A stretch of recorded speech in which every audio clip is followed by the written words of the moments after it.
Welcome back, everybody, to the Fathom Family podcast. Once again, back with you, and we're excited to continue a wonderful conversation that we've been having with Pastor Jeremy and Corrie Isaacs from Generations Church. They've got a wonderful new book called Your Marriage Matters that everybody needs to go out and buy a copy. And they, in our last episode, really got into their heart for marriages and just dropped all kinds of nuggets of wisdom for parenting and for marriage. And I know you're loving that. So we're going to dive right back into conversation with them. And this time we're going to take it a little bit deeper and we're going to talk heart stuff, the heart stuff. I think a lot of that heart work is really where a healthy marriage is built. You know, I love to use that phrase, that hard work, because it is hard work. So it's kind of pulling on that. But that's really where the strength happens. I mean, as good as our communication happens, as good as we get, at managing our household and, the responsibilities and changing diapers and disciplining kids, where rubber really meets the road is at the heart level. And so we just wanted to kind of jump right into the deep end here in this episode and just say, hey, what's the hard stuff that we really needed to be getting into? And maybe the easiest way for us to get into it, a lot of times we recognize the negative first, right? We notice the negative, and so maybe that'll be an entrance into the deep end. Is actually saying, what are some of the kind of the pitfalls, the heart level temptations, or traps? The Greek word scandalon means offenses, but it's a trap is really what it is. What are some of those traps at the heart level that you've seen the enemy grab a hold of in a marriage or in an individual and really hold that marriage back from being healthy? Yeah, I think it's such an interesting question. I think for me, early on in our marriage, if you would have asked me like publicly or even privately one-on-one, like, are you a selfish person?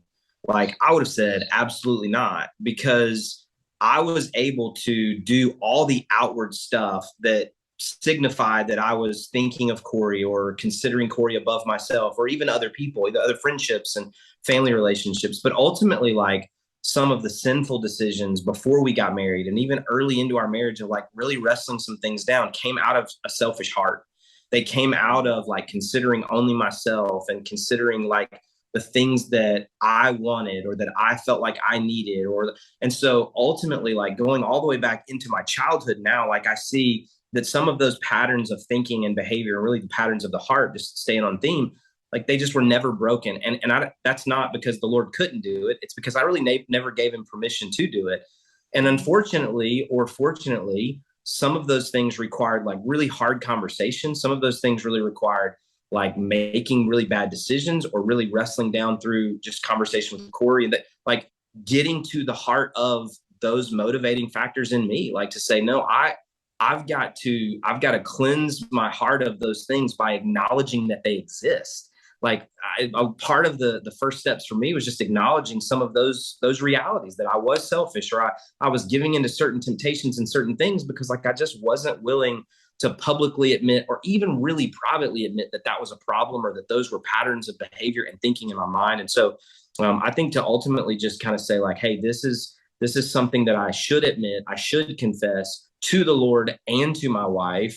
I should confess some of those things to myself and to some specific friends or people. And, I'll dig back into that in a second, but we say all the time, like, not everybody needs to know all your junk, but somebody needs to know your junk. Yeah. And I just think I was such a private person. I was also such a people pleaser that I just refused to really let anybody into my junk. And I was trying to handle it all myself. And, just to kind of continue to mix metaphors, like I was trying to juggle all the balls, and there was no way to juggle all of the different things that I was trying to keep up in the air, because so many of them were built on half truths or untruths or whatever, because I just wasn't willing to just be completely and wholly honest with myself, with the Lord, and then with Corrie. And I think what really broke some of those things were, again, kind of just making bad decisions that cost not just me anymore from when I was single or a teenager, but ultimately cost both of us, and having to like dig into that and work through some of those things I think that was just an important reality for me, was to develop, like to develop an awareness of my own sense of selfishness,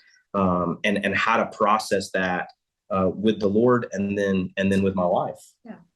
I think most of the Bible, if you read it through, is dealing with heart issues of humanity, right? Adam and Eve, they sinned, life became broken, and then it was a matter of God dealing with the heart and soul of our issues. So I think when we talk about like communication being such a big thing in marriage, or the number one cause of divorce is the way we communicate or lack thereof. But the Bible says out of the abundance of the heart, the mouth speaks. It even deals with our heart in the way we should communicate to one another. And so I think even just indicting myself, hurt people, or insecure people in like put on the other person what they're actually feeling insecure about. And I think early in our marriage, out of my own immaturity and my own insecurity, I projected a lot on Jeremy that wasn't actually him. And it was out of my lack of confidence in who I was in Christ. It was some heart issues, even when talking with our kids, when they don't tell the truth, or when it's misleading, or when they say something inappropriate or over the line or whatever it is, I'll say, like, that's a heart issue.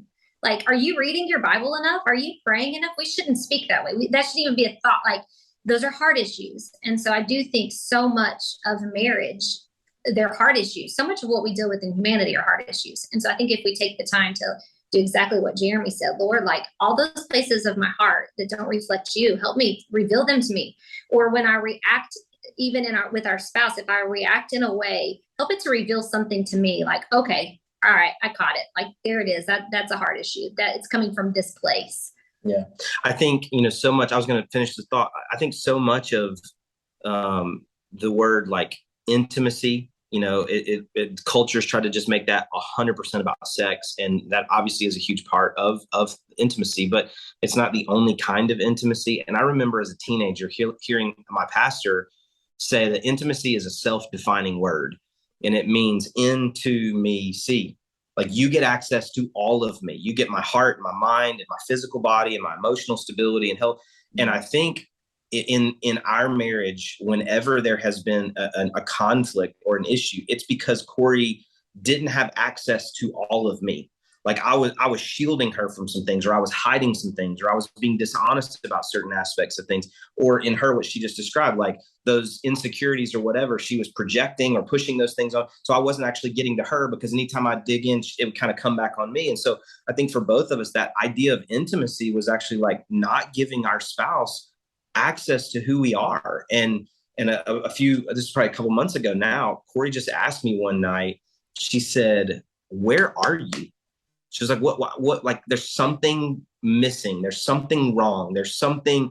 And she asked several leading questions, and I didn't even have an answer. Like, I had answered before. She'd asked little questions like that even in the previous few months, but I couldn't answer. And not everybody will get this reference, but I kind of broke out into like the Oprah ugly cry. Like, you get a house and you get a car and the kids like, I just started, I couldn't stop for a minute, because it really was this sense of like, there were these parts of me that just kind of broke open that I had not given her access to, but that question pierced straight through to me to go, okay, this is no longer about maybe a lack of communication. This is no longer about quality time or quantity time. This is that I have let my soul get unhealthy because I'm not letting light shine in. I'm not giving her access. My partner in life doesn't have access to who I am, and my stresses and my fears and my hurts and my pain. And so even outside of like sin specific issues, just access to what I'm afraid of and what I'm dreaming and what I'm hoping. Like, once we had that initial conversation, and then that lingered for weeks, really, of me even processing some of those things out loud and more conversations. But it was ultimately like an opening again, 18 and a half years into marriage, of just saying, no, intimacy. Like, you get to see all of me, and I've kind of shielded you from some of that. And that's unfair to her, but it's also unhealthy for me. You all are pastors. We're pastors. I know not everybody listening is in ministry. There's no way, though, regardless of your profession, that you walk through the last 2 years, but specifically in our context in ministry, the last 2 years, and came out unscathed. Yeah. We all came out a little bit more wounded, a little bit more hurt, a little bit more vulnerable, a little bit more insecure. And I think doing ministry, we're very much partners in ministry. Jeremy is very much my pastor, but we are like you all. I work at the church, even very like part-time, but we kind of do this together. Our family's kind of all in this together. And so both of us found ourselves, especially in ministry context, but I think you could do this in any profession, like shielding your partner from certain things or feeling like we should know how to do this when we're all learning on the fly, especially the last few years. And so I think at the end of the day, it kind of, we kind of got through it all. And then it was like, whoa, okay, there's some things that we just kind of got through over the last few years that actually did some things to us, and we didn't deal with them well, Yeah. As both of you guys were talking, I got in my car this morning. We were on vacation last week, and got in my car. My check engine light came on, and this idea of the check engine light kept coming up because these temptations or traps or pitfalls in our heart of selfishness, things going on, sometimes those go hidden for a while. Right. And then eventually that check engine light will pop up. There'll be something. There'll be a blow up or there'll be something. But oftentimes, even before it is, I think knowing each other, it's moments like that sometimes as a spouse, we are that check engine light. Yeah, that's like, good. What's really going on under the hood? Like something's Absolutely. not right. That's good. I know you. I know it hasn't triggered yet. There hasn't been a blow up. Something hasn't gone bad yet. You haven't, lashed out at somebody. But we need to talk, and it allows us to do that investigation.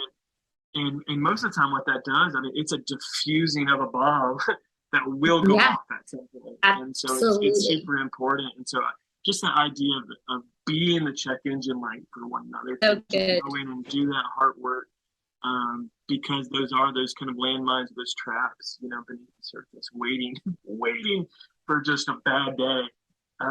Just waiting for a little bit further into that, and who knows the pain will endure or cause because of that. So don't be afraid to speak up and say that. Jeremy, you're just probably so thankful. Thank you for asking that question. It hurt in the moment, but it felt so good too. Right. Yeah, I was just sitting here thinking, why do we do that? Because it does feel so much better. It's like, okay, the car is fixed.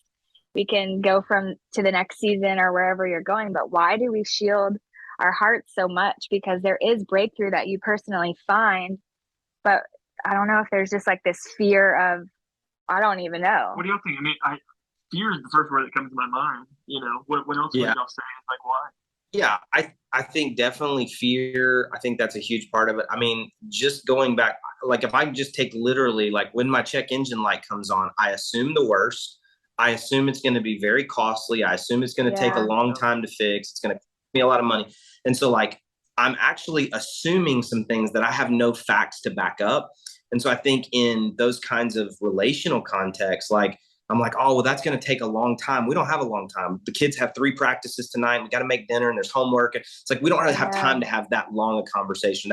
Or, man, I don't want her to be disappointed. Or I don't want him to think something of me that may or may not be true. Or I'm not ready to deal with this yet. And so we start assuming some things. And then what happens is we just never get to the reality of that. Because most often the things we worry about aren't things that actually come true, whether it's in this context or something else. Our worries about tomorrow and the uncertainties are just worries about all the various things we've invented in our mind that could happen or could go wrong. And I don't know what the statistic is. I think I read somewhere that 90%, 7% of the things we worry about never come to pass. And I think that's really that fear and assumption and worry and anxiety, all of that keeps us from being willing just to dive in and dig into those types of conversations. I think pride and burdens. I think that all of us want to feel like we should be able to take care of the things we've been entrusted to take care of or manage the things. And so I think there's the pride that I should be able to handle this, or I should be able to handle this. And then I think burden, you don't ever, you're in this together. And so I do think for me, I shouldn't indict everybody else. You don't ever want to be a burden. So if I start to unload all of this stuff, now you're heavy from what I was heavy about. It's just better if I just stay heavy about it and you stay in the dark of it. So not walking around heavy, but that's not healthy either, because even though I'm trying not to burden him, it's created distance or separation or heaviness in me that's not actually giving him access to all of me. So then it does actually even affect our relationship and our communication and our intimacy and all of the things, Yeah, that's good. So good. And I like with both of you talking, I thought like, oh yeah, I'm a people pleaser naturally. So like that, I get that. So I hope everybody listening and a caretaker too. Yeah. It's like, I don't want to yeah, I hope everybody listening heard like one little word where they can relate to who they are. And that's so good. So good. Yeah, for sure. Well, this has been an awesome conversation, and we're going to keep it going for just a little bit longer into our next episode. Thank you guys so much for listening. Hope this is helping, and we're excited to continue this conversation.